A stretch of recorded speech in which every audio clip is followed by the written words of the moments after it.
Good morning, everybody. Welcome to Comics Unlimited podcast. We're going to be talking about a splash page. Do you guys know what a splash page is? Well, I'm learning too. I always thought it was the first page in a comic book. I just thought it was the, intro page. But it's considered a splash page. And we're going to find out all the different nuances to it, what Glenn thinks it is, and all these different ways of a splash page. And what really is a splash page versus maybe a cover or whatever. But we're going to talk about that today. It'll be a lot of fun. Bring your questions. We'll see you in a minute.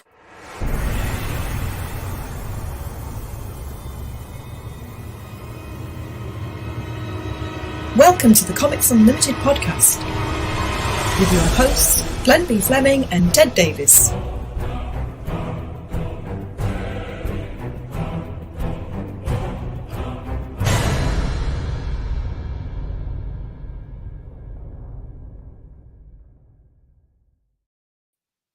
Good morning, everybody.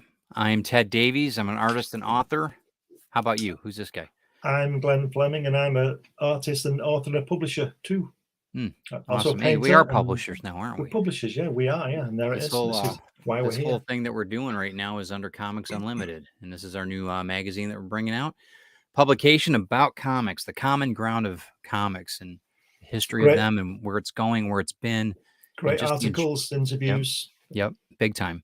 From all different walks of life, all different creatives, and all different type of article writers, and awesome stuff. What kind of books have you been writing over the years, Glenn? You got one in over there somewhere kind of in books. That stack? Well, I just happen to have one here about my visits to Jack Kirby back in 1988 and 91. I went twice, and I've written this book about it. It's got lots of pictures in it, and also with it, you get this fantastic, unique DVD, which is Jack and I talking in his studio, just shooting the breeze. He's not, he's just talking. I just let him speak, but you've got it all there on the DVD as well. And you get that on Indiegogo in demand. Yep, you spend an afternoon in his studio, and you get to see Jack who he is. What a great gift you're giving the world, man. That's awesome, awesome stuff. And I'm proud to have it in my library. So thank you for sending it over. I was privileged to be there. Just grateful that I got there twice.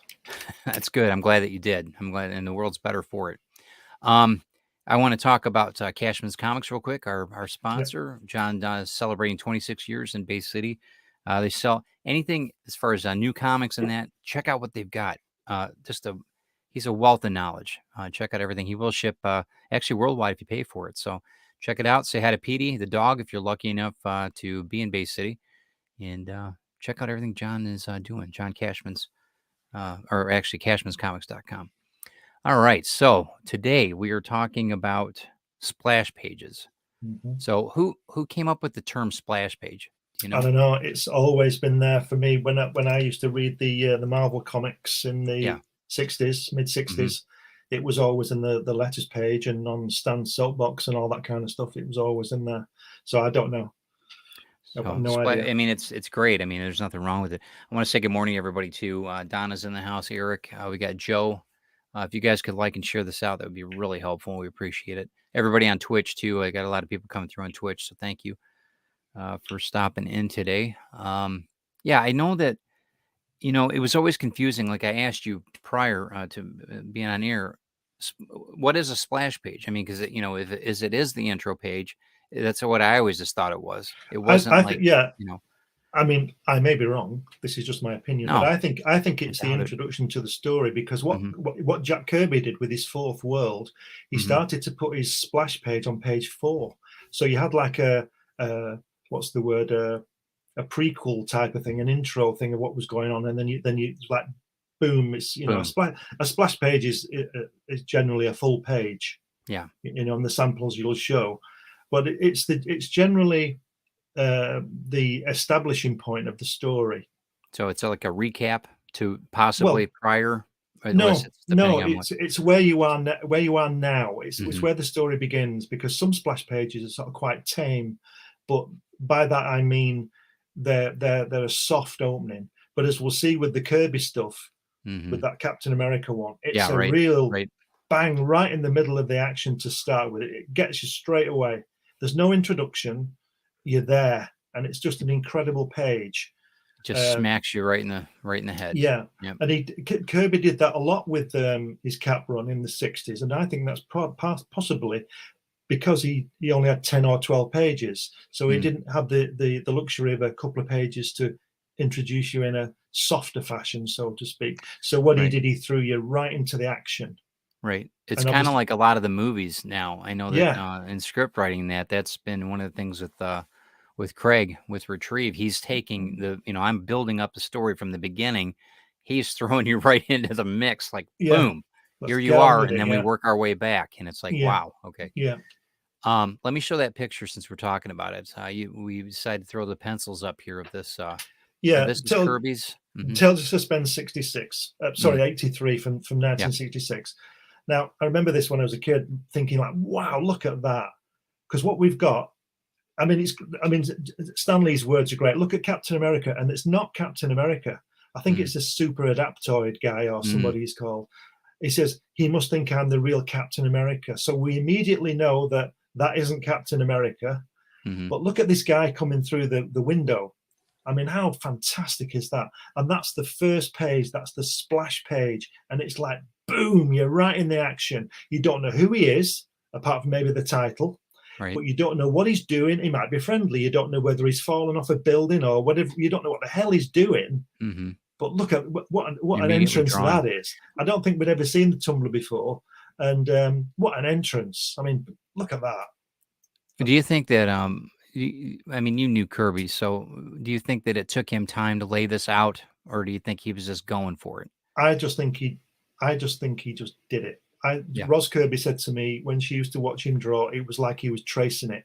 Like he could see it on the page. Now, I do that occasionally. I'm sure you do. I think all artists do that. But I think one of Jack's greatest things, as if he wasn't good at everything else, was his focus.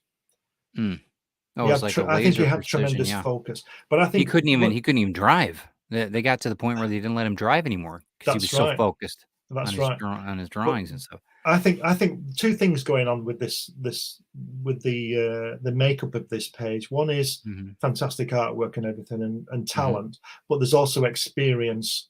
Oh yeah, because Jack knows to go right into the action. I mean, look at that. I mean, that's got to be Joe. Did Joe ink this or no? No, it's Dick Ayers. Dick Ayers inked this one. Well, I mean, look at it. Forget Captain America. There's nothing. Captain America isn't even on the page. That's the super adaptoid, I think he's called. Who's walking around the Avengers mansion pretending he's Captain America. Look at that. It's just incredible. It's just incredible. And I wonder how. And this is an interior page. This isn't a cover. So it's just nuts. You see, nuts. I don't think that would necessarily work as a cover, because I think so. Because there's a lot going on. And when you see that image, you turn the page. You need to get straight into the story, because if that had been a cover, then there would have been a splash page. And what would the splash page be doing? Yeah, how could you outdo that? Would he just be getting up? That wouldn't have the effect and it's so dynamic. It's wonderful. Pretty incredible. Let's move on to the next one.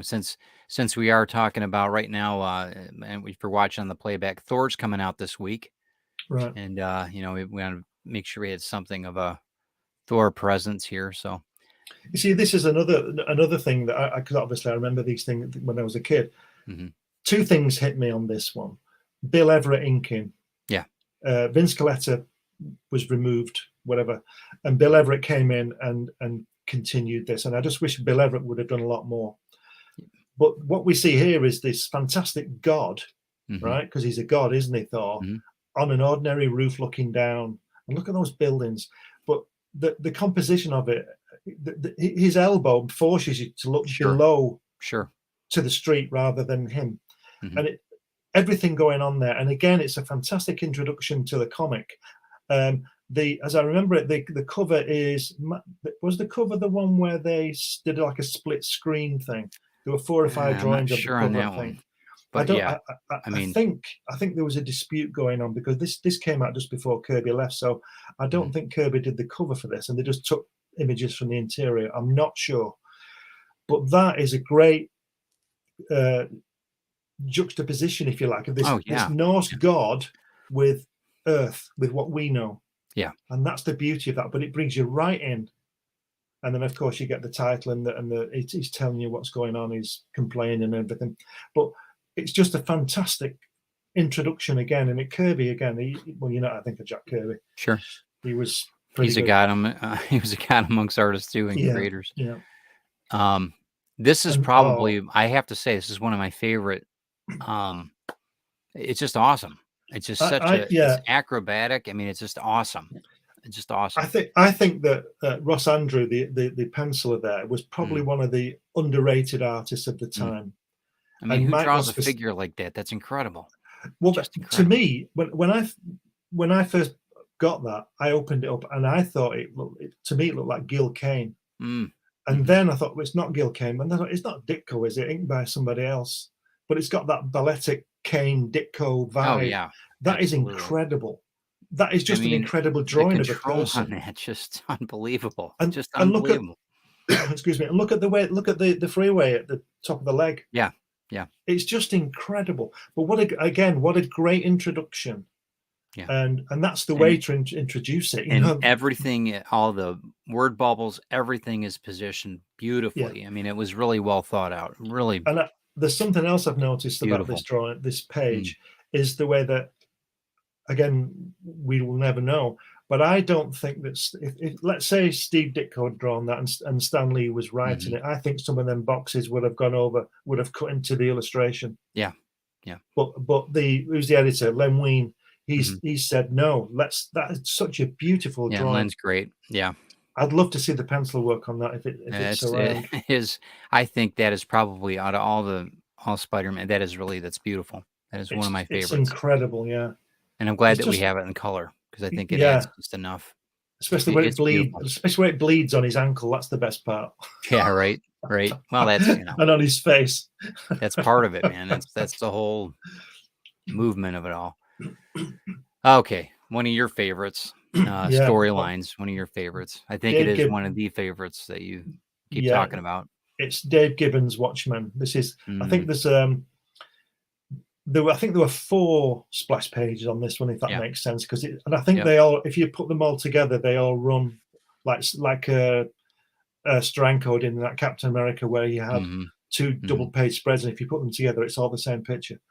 Yep. But this is just, again, it's just such a fantastic introduction because you know something's seriously wrong. I mean, look at these people; they're all dead, and all the way he's got the lamppost leading down to the dead person, and he's got that strange monster arm thing there. Yep. All framing those people trying to come out of that doorway. Right, quick. And the archway, the way of the archway, the lintel is just pointing slightly down, and it's forcing your and you've got Alan Moore. You've got Alan Moore, The Day the Earth Stood Still. But as a splash page or a section of splash pages, absolutely fantastic. Even the brickwork or what have you, whatever that is on that brickwork, but the texture on the left side coming up on that angle is just just amazing stuff. You wonder how long it took to set that up, or if it was action in process when they were doing it, because it really, some of this I would actually see after it was on the paper, then I would add to it. For me. Well, Dave Gibbons did architecture like you, and he worked. He went with for the Watchmen street scenes. He did flat plans of beautiful of New York, I suppose it is. Yeah. So that he could get all the angles right of when people were looking and the buildings and keep the consistency. Incredible amount of work. Wonderful. This one's, we were talking about this earlier. This is it's a very seductive, I guess, a good word. Dodgy, we would call that. But again, very suggestive. I would never have thought Conan would be in that type of situation, position. But I think there's some, if I can use the phrase, tongue-in-cheek going in there with Gil Kane, with the artist. They're having a bit of a laugh on somebody. Well, I mean, why not? I mean, Red Sonja, all these are so overly, heavy metal. It was always so sexualized. This is why not? Why not have a strong character like this that way? I said to you earlier, I would never, if I'd have been an editor, I don't think I would ever given Gil Kane giving Conan to Gil Kane. Not because I don't like Gil Kane, he's fantastic, but this proves me wrong. But look at that fantastic, look at his right leg, and look at that fantastic holding line there underneath his chest. Look at the thickness of that line. That line reminds me of a Dick Ayers Chick Stone line. Really, really confident, thick line. Look at it. Who'd do that now? I wouldn't do that.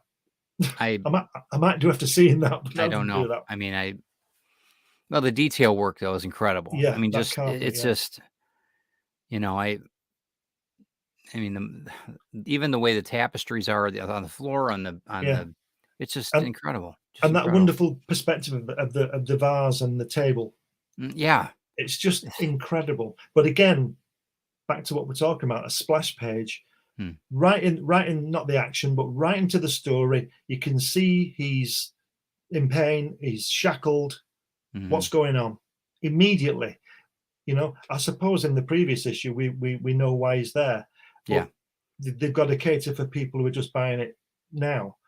Yeah, and that's an interesting thing too, because there really wasn't a one shot. There probably was, but it was usually a continuation. I don't know what number this one was, but Number 2. Conan ran for years and years and years.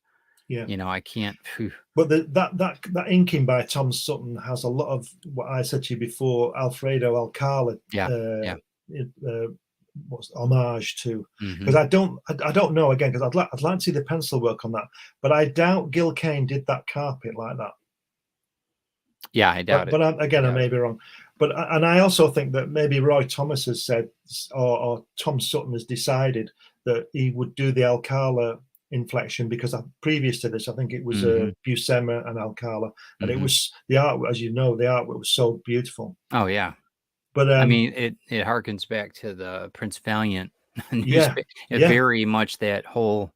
I don't know the patience that it takes to draw that kind of line work. That line work, see the line work on the drapes falling down from the table, the tablecloth. That line work there, that's not cross-hatching, but that line work on there, that's very European. I would call that a very European vibe on that artwork, which is what Alcala did. A lot of line work going on. If you look at people like Serpieri and Mobius, they do all this fantastic line work on their shadows. And I also like the fact that if you look at the vase and the stuff behind it, there are no blacks. It's all tone with those lines. And it's all true throughout all of it. You know exactly where the light's coming from. Yeah, it's beautiful. Wonderful. Yeah, I mean, it's, if you want to call it a masterpiece, it's pretty technically. But again, it does its job. You see the guy, you wonder who he is. Why is he shackled? He's in pain. How did he get there? Yeah, it's great. It makes you want to turn the page, which is its job. Exactly. Okay, and now it's now we're back a little bit sparse, but still just as dramatic. I mean, well, this is classic Romita, isn't it? I mean, beautiful. He draws beautifully, doesn't he? Yeah. And again, there's not a lot of blacks on there. If you look at the rhinos, kneecaps, his shins and kneecaps and chin, all line, and that was a great thing that Romita did or does. Very clean. Very clean, that's the word, and the whole thing is so well balanced, and all the spiders' webs point into the center for where the action is. Again, you think, well, it's the rhino because it tells you in 16-foot high letters above his head, right? Because that's Spider-Man, sure. And you think, wow, you've got to, and it's doing its job perfectly. It makes you turn the page. I doubt anybody picked that up and saw that and thought, "What the hell is this?" and threw it aside. Yeah, I can't believe that. Read this. It just makes you look at it, and that is what a splash page does. It begins the story. The cover will introduce characters and show maybe a snippet from what is inside, but this begins the story. So it's kind of a second cover in a sense. It is a second cover, yeah. Awesome. And that's why I asked you at the beginning, is like a splash page, it's a printing term. There's a lot of people that, it's like I said, it's an intro page. It's the first page. Yeah. Splash page, I would think, would be more so. Let me get back to this too. Hold on 1 second. Sorry about that. So versus like, I'm bringing out a couple of the comics, if I can do that real quick. Yeah, of course. Can, yeah. What would make? I mean, you could have made this into a well, you could splash do. page.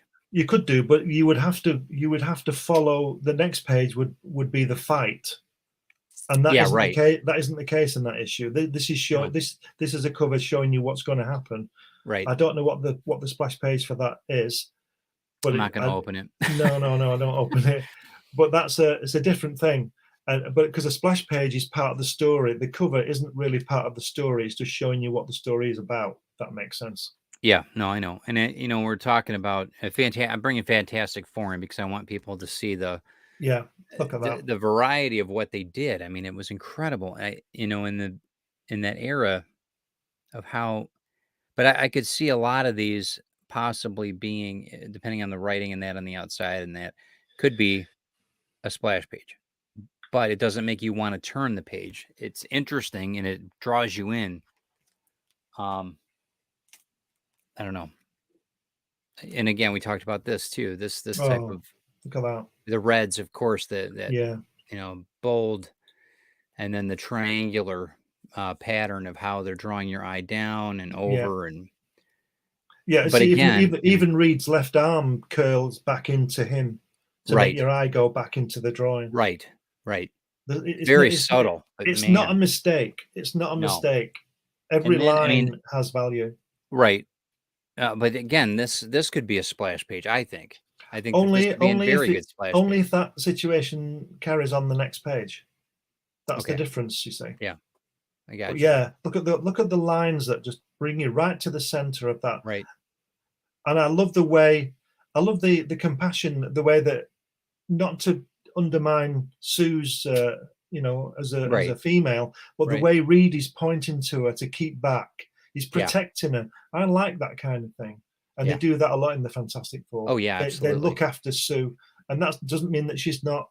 No, she's very strong. All that. But that's the way we're wired, I believe. Men look after women for the most part in dangerous situations. I think it's instinctful. I think that it's like it's protection. Absolutely. I mean, it's like we said before. If you saw somebody abusing, if you saw a person you didn't know abusing kids you didn't know, you'd do something, wouldn't you? Well, yeah. If you saw somebody you didn't know abusing a woman you didn't know, you'd step in, wouldn't you? Yeah, I have. And that's the way. It's not a pretty thing at all. It's very like I said, it's almost primal. Oh, look at that. But I'm just showing this for perspective. Is that Neil Adams? I think it's if I'm not mistaken. Yeah. Yeah, I'll double check that. Don't hold me to that. I don't hold me to that, but it's. But you see how I mean, plastic makes you see how. I know. It's almost like this octopus. But it bringing your line down to Batman. I mean, it's just Neil does fantastic angles, doesn't he? Yeah, just incredible stuff. But again, these are covers, and but it always intrigues me how a splash page. The cover maybe introduces you to the story. The splash page opens the door to it. Opens the door to it. So I think that's. And then you've got covers like the Warlock here, where it's just very, it's almost like a jumping jack. It's one of the very well known ones. Everybody knows this one. But this again with the right. I've seen interior splash pages that are very similar to this, introducing a book, but it does a great job on the cover. Okay, keep talking. I'm just trying to throw out some other ideas here. I just think that a splash page has to be part of the story. The cover isn't part of the story. It's only showing you the characters within. It's not. You never get you rarely get a cover that depicts a piece of action that is repeated inside. I see. But what you do, and you get Doctor Doom there, and the Fantastic Four are there. You know what? And like the one there with the Silver Surfer flying across Doom's head, which is as big as a building on the cover, but it's not really. And not really, right? That's why that wouldn't work as a splash page, because a splash page is the actual story. His head would be on page 2. His head would have to be as big as a building. Right. You see what I mean? Right. But that's just showing the characters within. Got it. Super Beast. Since we're talking about Thor this week. Oh, look at that. I love the colors on this. Yeah. But The thing that strikes me about that cover is there's no background on it. Right. But doesn't it work? I mean, Oh, it look works at that. incredibly. Look at those arms. But It's you know, crazy. I was laughing before at that cover. Yeah. Because when you he see looks so Thor, awkward, he looks so awkward that Thor's rubbish because he never hits anybody with that hammer. He's missed him. And he's coming at him. How can you miss somebody? How can you miss somebody who's coming at you? Do you understand what I mean? Yeah, I know. I love this one. This is one of my favorites. Classic. Again, I think that is that Mangog? Yeah, right. And I think that and it all you see in it is Thor's hammer. Yeah. It's it's the creature. But you see Thor's hammer and how powerful it is, and you know that guy's going to get it right on the nose in about the next second, right? Unless he misses again. But look at that thick line on his left shoulder. Yeah, by just Coletta. Incredible. Look at that. Look at those lines. How thick they are, and that leg there, the bottom right leg. Yeah, you can just see near Thor's head. Look at the thickness of that line. That's incredible. The hammer almost disappears in this. Yeah. And that's the presentation of it. I don't think it's a bad thing. I really, pretty amazing stuff. Again, you're like you said, the entry point of the book. It's just to draw you in and get you excited for what's on, or what's in the book.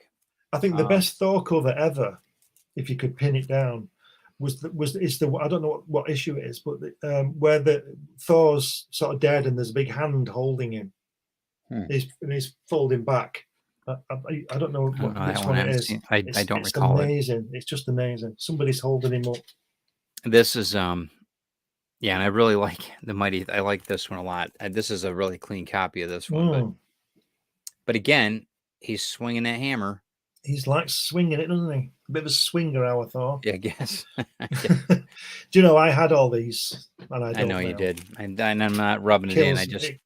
I know you appreciate it. I hope the viewers do too. But yeah, the splash page though is I'm gonna look at a lot differently now when I'm looking through the comics. I'm gonna really try to the presentation.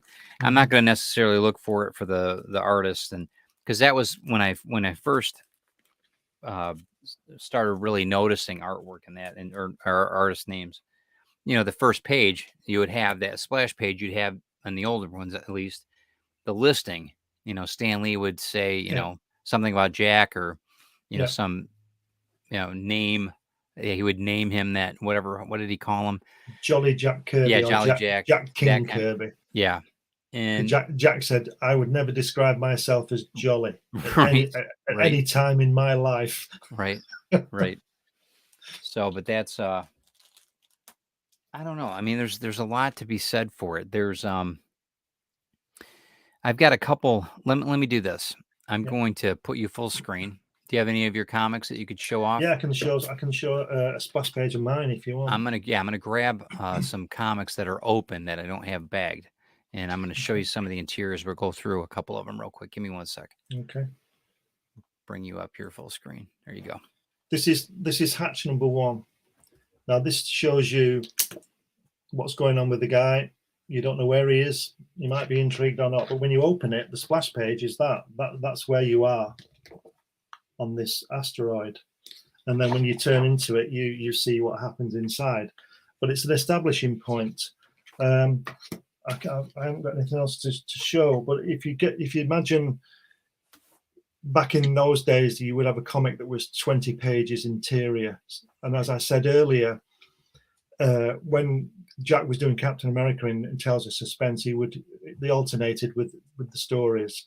And so 1 month he would have 10 pages of a story, and the next he would have 12, which obviously both still isn't 20.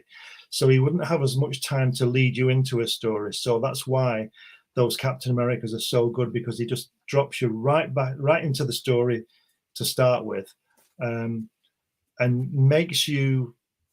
It's emotional. There's a fight coming. You want to know what's happening. You want to know who the new guy is. And that's why this is so important. And I think it's lost in a lot of ways, because there's a lot of experience from these artists going into these comic books. They've been doing them for 20 years at this point. They know exactly what they're doing, and I would imagine that a splash page is more sought after than an interior page, but not as much as a cover. Understood. That's the way I would see it was working that way. I grabbed a couple. Let me see what I got here. I've got X-Men #1. These are later years, not early stuff, but I just want to show. Okay, so a lot of the viewers, a lot of the younger viewers have this one of this first issues, #1. This is a pretty, normal issue. People have got them around. I know you're not thrilled with it. This one's ripped on the cover, but I want to show. Now, see, this is a splash page of the new era. Yeah. And I'm just not, I don't know. It's informative, but it's not as spectacular as it doesn't it doesn't give you the establishing point, does it? No, it doesn't. But then you go into this full double menagerie of it's beautiful. It's absolutely beautiful. Who's drawn that? What's that? Who's drawn that? This is Jim, if I'm not mistaken. Right. Jim Lee on that one. But Jim and Scott. So, but it's just amazing. But it's beautiful, and that drew me in when I first read it. And that's actually the first. And again, that's not only a splash page. That's a double page. That thing's huge. Yeah. So I mean, and that is this is something. The page before. Yeah. Go to the page before. Yep. It's a setup for the. Yeah, that's what I was saying to you about what Jack Kirby did in the Fourth World. He would do pages like that and then give you a double page spread or whatever, or the splash page would be on page 4 to start the story. Right. And I want to make sure I showed, and like this one here, this is a classic X-Men #18, and these ones I just don't have bagged up. I just want to show you. Now this is what I would consider a traditional splash page. Yeah, that's right. Introducing the characters. And they'll all tell us who they are and all that kind of thing. Give you the shakedown a bit. What's the date on that comic, by the way? This one here is 1988, February. Because I drew a cover on a comic I did years ago, similar to that. Before that, 4 years before that. So maybe they saw my maybe. Yeah, I'll send it to you later. Yeah, I will. I like to look at it. But it's very very interesting how these. When you look at, let me show you when you look at the different ones of the era. So G.I. Joe #63. All right. I'm just trying to show some different variants. These are all Marvel, obviously, but I just want to show different. I thought G.I. Joe was a Second World War soldier. Well, it is. But when I was growing up, it was also, but again, this is. Yeah.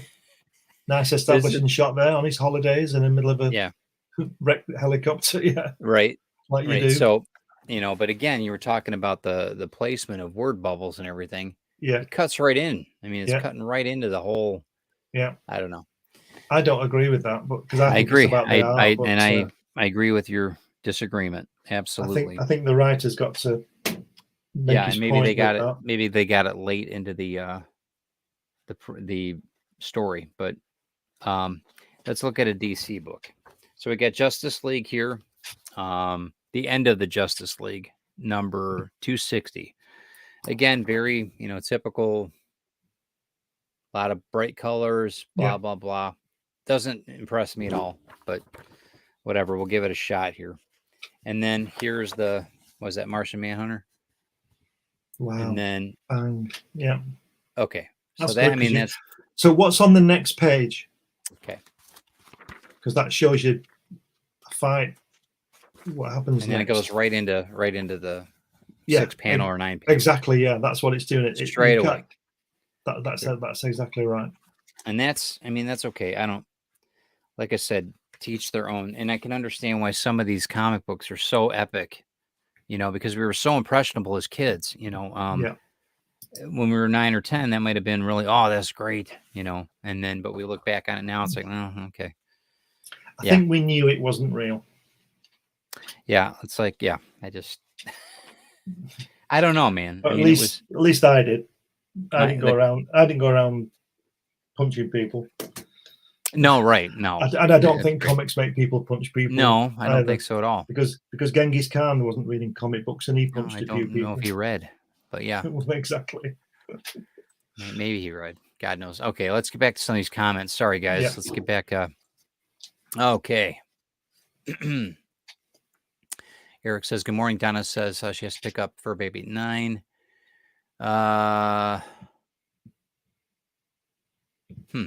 So Joe said he's having some technical difficulties, but let's see what we got here. Splash page, a large, often full-page illustration, which typically opens, introduces a story. Its purpose is to capture the reader's attention and sometimes to establish time, place, and mood. Okay, that's fair. That's exactly what we've been talking about. Yeah. A cover does not establish an introduction. Covers were often a missing scene, often in the middle of the direct aftermath of the battle. Yeah. Very cool, where the heroes are down. Very good. Mm-hmm. And then he says, good morning, all, after he's done with that. I think that there's probably something to be said with the way books are done now compared to when you were a kid. Not just technically, but just maybe the presentations. I wonder how they were back prior to you growing up. Let me show you this one. Okay, this is X Factor number 5 from 1990. Okay, it's a pretty thick book. It's got an edge and a proud edge to it there. First page, they have a context page. So this one's from 1990, context page. That's not very exciting. Advertisement behind the, That's terrible. Yeah, right. And then it goes into, right. And that's, I don't know. Well, but there's your splash page on page 2. It shows you the guy, and then it just carries on with the story. So it's doing the same job, but I'm not sure whether I'm happy with that advert being right. Right. I don't know. What do I know? It gets the listing, I guess, but yeah, I don't know. It kind of loses it a little bit. I don't know.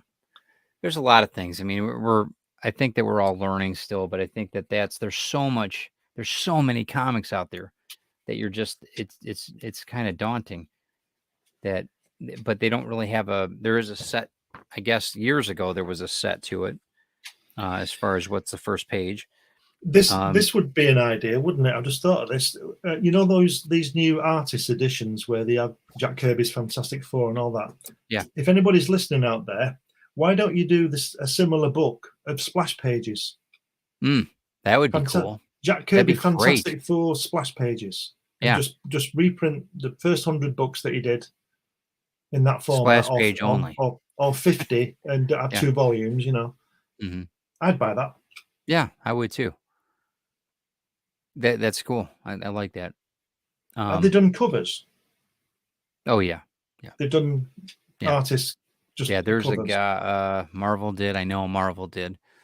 I think DC must have, but I know Marvel did them, and they're awesome because people can now check, off their list of how many, basically what they don't have or what they do have or how hard it is to find. And the best thing about them is that they reproduce the artwork at actual size, don't they? That's the best. Then you can see all the paste up and all the stuff. That's the best part. The artwork is the books are actual size artwork. Was it 11/17? Right, that's right, and that's what it should be. So that you can enjoy you might be able to get the original, but at least you have the. That's one nice thing about trades, because you can invest in the book and actually be able to read it and reread it without damaging the comic book. Mm-hmm. Amy Hale, good morning. I'm sorry that you're sick. That's a shame. I'm glad that you're here though. Hope you start feeling better. So Jody says that I know I have a book covers features of women characters in DC. That's cool. That's really cool. Yeah. But I don't know if I'd buy that too for the splash pages. For the splash pages, absolutely. I think it'd be a lot of fun because it's integral to the book. It's like the closing scenes of a comic too. There's some really epic ending pages in comic books too. I've had some that I'm like, what? I gotta wait another month for that. Come on, I remember they probably wouldn't do that because that would be really a collector's piece, wouldn't it? And they might not sell too many. But then again, these things cost $100. I can't imagine they sell that many anyway. Yeah, well, I can't imagine they sell hundreds of thousands of them. I may be wrong, but they might. I don't know. It depends on the price point, But they're all around $100, aren't they? Yeah, yeah. So, I mean, that's some of the most well-purchased books are like Chicken Soul for the whatever, or Chicken Soup for the soul or whatever. There's that type of book. And they're only like $2 or something at the checkout. If you could do a book that's under $5 that has this type of production quality, not you probably couldn't, but you'd sell masses of them, masses. And I mean, places like Ollie's or these discount places, you would sell a ton of them if they didn't. Oh, good. That's cool. So Jody is going to send a pic of that over to me, of the book. That'd be awesome. Right. Yeah. Yeah, I don't know. There's just so much to it as far as comics. It never ends. I don't know if there's anything else on it, but I think that the splash pages are fascinating. Let me mention British comics. We tend not to have a complete page because we don't do. If you get 2000 AD, you get the cover, and then maybe it starts with Judge Dredd. I don't remember ever seeing a full page intro because it's only going to be 6 pages, and it's like I said about the Kirby Captain America. He didn't have the luxury of 5 or 6 pages to get that Tumblr guy to the Avengers mansion. Right. So he just had him coming through the window straight away because he didn't have the build up. But so if you imagine you've seen Rogue Trooper. Yeah. You would never get a full page of Rogue Trooper you never get a splash. That's fascinating. You've just not got enough. You've only got 5 pages to tell the story. Yeah. So it would be 4 or 5 panels on that on the first page. So your storytelling has to be. It's a different discipline. It's compact. You don't have the luxury of doing a fantastic illustration, and because then you've only got 4 pages left to tell however many frames there are. Because I showed you that Frank Bellamy artwork from Thunderbirds and Ron Embleton.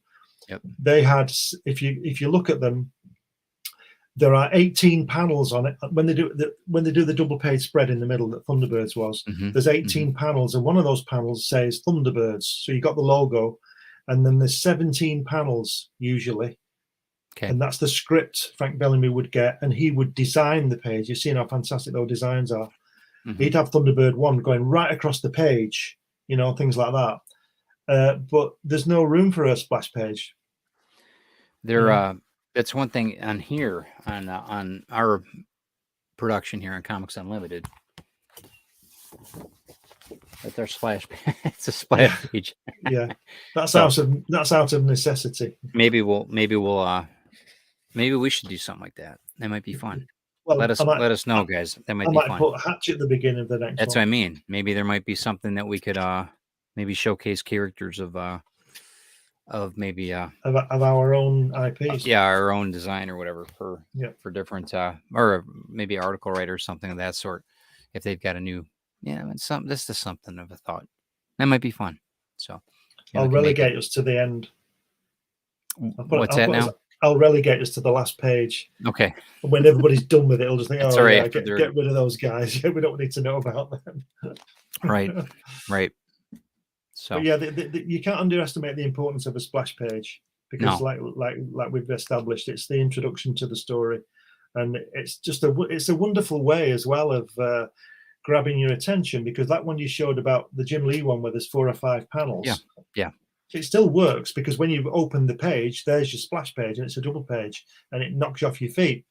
And I suspect that when Jim did that, he was sort of lulling you into that, false sense there, and then bang. It's kind of a nice surprise too, because you're not expecting it. I mean, you're not expecting it on the second or third page. I mean, if anybody can draw, it's him. It's incredible. It's incredible. Wonderful. Yeah, wonderful. But he's doing a different discipline with it there. He knows what he's doing with the storytelling aspect. It's just, the perspective. From the drawing of the hand, up in the corner, bringing it down into the. Just amazing. He's a similar artist to Neil Adams. He knows a lot about angles. Yes. And wonderful, and Dave, isn't it? Yeah, Dave Finch is very similar too. Yeah, yeah. Dave Finch is extremely precise on what he does. But throughout the book, Jim does that quite a bit. Scott, and that's Leinfeld, but Scott and him do this throughout the page, and it's quite remarkable. The only thing I don't like about the drawing of today is the way that they're all standing like, look at me, I'm so gorgeous. They're all pin-ups. I don't like that aspect. They're very Romanesque. Yeah. Yep. But there's it's just I said that's just me. No, that's good. But then you get a few of these, any of these could be kind of splash pages, I suppose. Yeah. But he's just such a fantastic artist, isn't he? Yeah, he is. Just brilliant. Absolutely brilliant. And this is from 1990. So let me double check that. Isn't he publisher of Marvel Comics now, or has been? DC. I thought it was DC. DC was it, or something? Was he? No, I don't know. I don't check it any longer. Yeah, very, very amazing. It's just amazing. Amazing stuff. I've got a lot of. I have a whole new perspective now on splash pages that I didn't have. And yeah, Eric was saying that. Eric Hawkins says that Finch has some great tutorials. Yeah, he does. He does a live stream too on Monday nights. Fantastic. He was one of. I reached out to him probably 8 years ago. Emailed me right back. I met him and his wife in Detroit at the Motor City Comic Con. Really, really super people. But yeah, he's very. I really like his streaming and that he does a really good job. Yeah, I've seen those. Question: should the splash page be the first page, or should it be used as a point to draw reader? Where have you been, Joe? We've just covered all that. Well, you might. There's rewind and listen again. It's well, go ahead and tell him. It's Joe, so we can go back. It can be both. Depends how you do it. If you curb it, you get the tumbler coming through the window first page. If you Jim Lee, you creep up. But then Kirby did that in the Fourth World, like I've said a couple of times now. There'd be this introduction, especially the boom tube one with the Forever people. That the boom tube appears, and then there's that double spread of them coming through. But that, to me, that is probably the best splash page I've ever seen, because it's an unknown character, the Tumbler. I don't think he appeared before. He's coming through the window. I mean, it's not like he's just broken the lock of the door, is it? He's actually smashed it through the window, and you think, "What is this?" It's happening. Yeah, yeah. It's and happening. Again, it's not even Captain America, but he doesn't know that. Yeah, you don't know it, but yeah, and again, maybe we're as a medium, maybe that's just the way it's supposed to be done. I mean.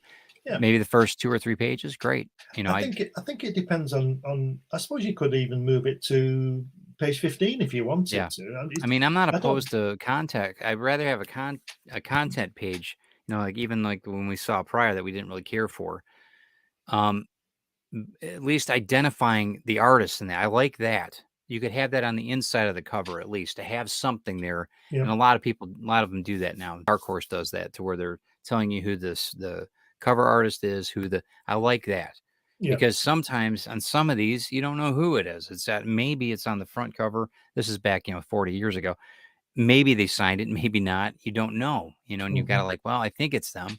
You go back in the list and check and see what the price guide states or whatever.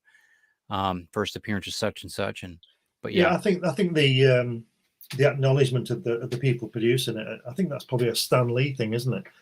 And one of the things he introduced, maybe people did it before, I don't know. Yeah. But and it's right. The creators should be, Yeah, absolutely, they should be. I mean, Joe's asking more as a writer. Modern comic book now has a multi-splash pages, which can change the feel. Yeah, and I think it's, you can put lipstick on a pig. It's still a pig. So if the story stinks, you could put all kinds of flash pages and glitter all over the thing, but it's still. I think it's like everything else. It depends who's doing it. If you I doubt Stan Lee told. Jack Kirby to throw to have the tumbler coming through the window. Yeah, I think that's an artist decision. Yeah, I think so too. Joe said it was a question about placement, but not the number, or but the not Well, about placement, that's but the interesting. number of them in the comic. Just leave that up for a second. That's interesting, Joe, because you'll probably know that back in when Lee and Kirby were doing the first Fantastic Four, they used to do chapters, and it was chapter 1, chapter 2, chapter 3. Yeah. So you can have a splash page to begin your chapter, and that's what they did. But it wasn't a continuation of the previous chapter. It was a new establishing point. Yeah. And why not use a full page? I know when they split the stories, like when they've got 2 different stories in a book, have you seen that where they've got 2 different comics, literally? Yeah. They've done that. I'm not a big fan of that, but that looks well, there was the reason for that was because they weren't allowed to put they're only allowed to put so many books out by the distributor. Correct. So that's the reason for that. Yep. And because when they got their own distributor in 1968, I think it was, that they released 50 books, Marvel. But it's ironic that DC were the distributor, weren't they? They weren't allowing Marvel to put more books out.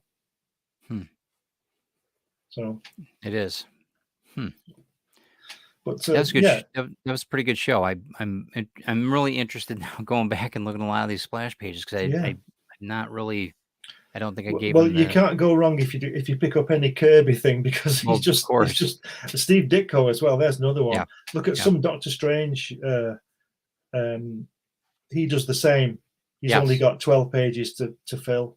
Yeah, and that's and the artwork's amazing. I mean, absolutely, this is just fantastic. I can't, number one, but any of the Doctor Strange, it's awesome. It's awesome to look at. Actually, let's see what Eric says. I think 1 splash per 10 pages is an acceptable ratio. Also, if an image is more powerful as a splash rather than a smaller panel. Yeah, I agree with that. But it's got, like you said, it's got to be the, it's kind of like a car. When you open the, being a car guy or whatever, you open the hood and you see the engine. Bam, and that's, oh, okay. Now it's powering this vehicle. It's the same thing goes to the comic book. There. If I lifted the hood up, I'd just know there was an engine there. I wouldn't know what it did. Okay. That's the saddest thing I heard all day, man. Well, but again, it's a car thing, Detroit and everything else. Motorcycles, it's the same, but that's cool. It really just tells a story. I mean, it's the beginning of the story. This is what powers this vehicle. I'm into spacecraft, and when I see a Saturn V rocket, I don't think wow, other than wow, 3 people is sitting on top of that firecracker. How crazy are they going to the moon? Insane. Sitting on a nuclear bomb, and 3 people did it twice. One of the I'm glad that this isn't a splash page. I want to show you that triangle there, though, that the way that works. Yeah, the composition. What do you think about that? It's such a weird. I was looking at it a little bit further. It's like the guy, the hairy guy, his arm hits the other arm to go down to the leg, then up the arm, back to his arm. There's a circle going on. It's just wonderful. It's wonderful. And again, no words are corrupting the art. That's right. Yeah, that to me. I don't like the word panels on the balloons on the cover anyway. I think the cover should be strong enough to take it, to make you pick it up. I would think so. Yeah, and I'm not cracking that open to look at the splash page. No, it is up for sale, by the way. Okay, so I think that's it for the day. We got a lot covered. Okay. Thanks, man. I appreciate you educated me on that. That was fun. So yeah, if you guys check out everything we're doing on Ted Davies Artistry, got a lot going on right now with different podcasts from the trenches of Hollywood to Feed the Beast, and of course Comics Unlimited. Check out on Glenn B. Fleming's Amazon link. Pick up a copy of Comics Unlimited or other copies. We've got them on digital as well as paper. 9 issues there. 9 of them. And this is Love Potion number 9, we call this one. So enjoy it. The splash page is something to be desired on that, but all the articles are excellent. And fantastic. In fact, Jody's got a article in there as well. Jody, he's going to do me another one, aren't you, Joe, for the next issue? So be quick. I'm already 40 pages in. So chop. So now we'll talk about that too. We got a lot going on. The next one's going to be really fun. You got a lot of really great ideas, and I think it's going to work out great with Comics Unlimited and then number 10. So number 10, yeah. Cool. All right. So we'll talk to you everybody soon, and have a good day. Try to do something good for somebody and read some comics, man. Yeah. I'll see you later. Stick around, Glenn. We'll talk to you in a sec. All right. Thanks. Have a good day, guys. See you, everybody.